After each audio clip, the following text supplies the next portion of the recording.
साथियों, जैसा कि बात करते हैं, आप सभी लोग जानते हैं कि सीडीपी जैसे विषय में शिक्षण सूत्रों का काफी ज्यादा महत्वपूर्ण होता है रोल। क्योंकि ये शिक्षण सूत्र क्या करते हैं, केवल और केवल सीडीपी में ही नहीं बल्कि हर विषय में लागू होते हैं साथियों। तो इसलिए हमें इन शिक्षण सूत्रों को जानना चाहिए, चाहे हम कोई भी तैयारी कर रहे हो साथियों, चाहे UP TET, C TET, REET, KVS, कुछ भी कोई भी तैयारी कर रहे हो, वो टीचर से संबंधित हो, अगर उसमें सीडीपी जैसे विषय है या अन्य विषय है, तब भी हमें शिक्षण सूत्र के बारे में जानकारी रखनी चाहिए साथियों। क्योंकि यहाँ से क्वेश्चन भी पूछे जाते हैं और साथ ही साथ एक टीचर जब हम बनने जा रहे हैं तो कम से कम इस बेसिक नॉलेज हमारे पास तो होनी ही चाहिए साथियों। आइए हम एक एक शिक्षण सूत्र को समझने का प्रयास करते हैं।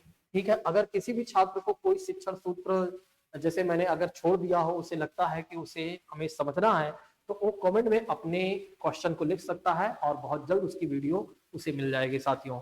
चलिए, जैसा कि बात करते हैं, सबसे पहली बात करते हैं, सरल से जटिल की बात की जाती है। किससे बात की जा रही है? सरल से जटिल की बात करते हैं साथियों।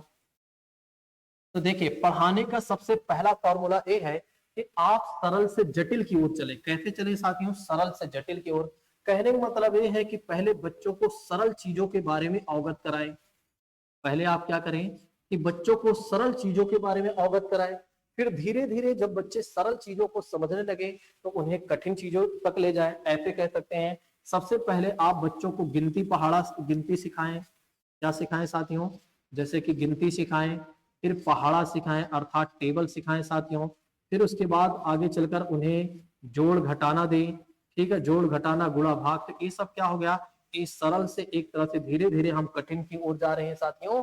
तो इस शिक्षण सूत्र को हमें पालन करना ही चाहिए साथियों। तो पहला शिक्षण सूत्र क्या है? सरल से जटिल की बात की जा रही है, यानी कि सरल से जटिल है साथियों।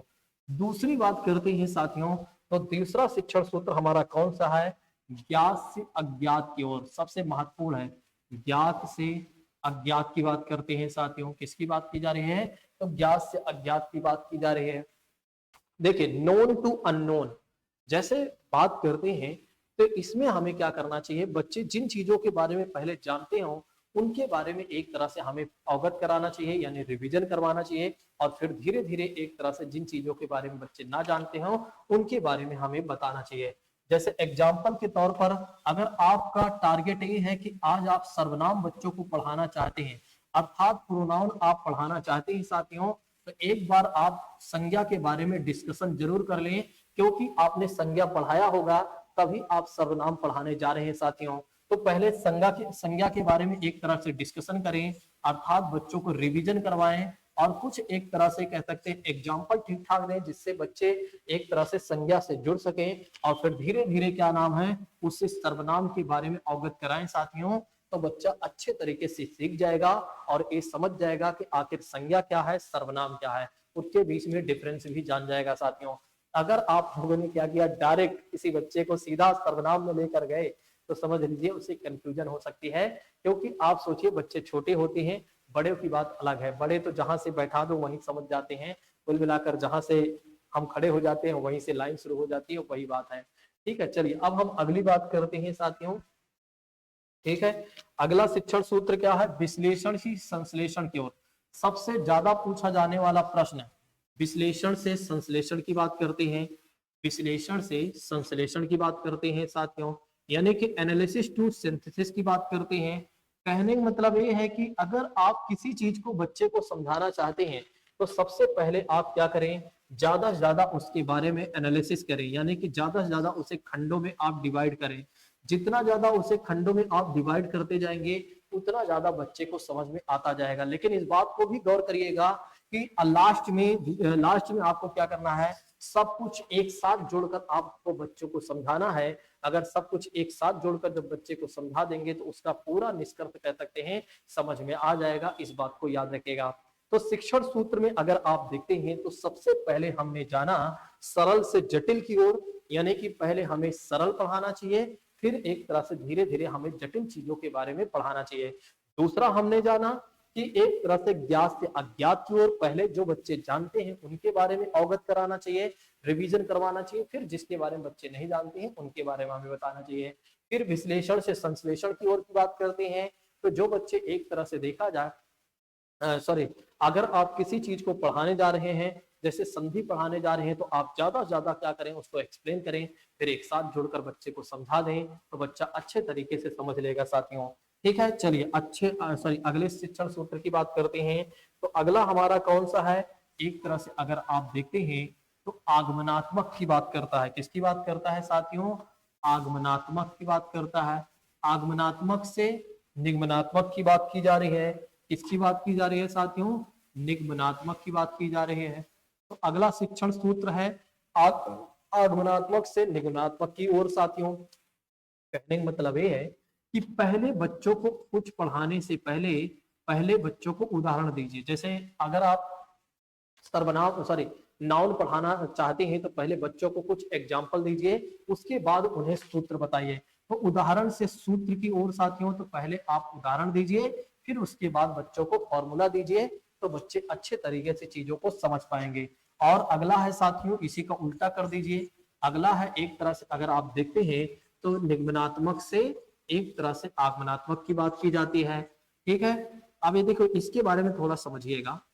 आगमनात्मक, देखिए ये जो आगमनात्मक की बात करते हैं, आगमनात्मक से निगमनात्मक की ओर अगर हमें चलना है, अर्थात कह सकते हैं कि उदाहरण से नियम की ओर चलना है, तो 1 से लेकर 5वीं तक के बच्चों की बात करते हैं।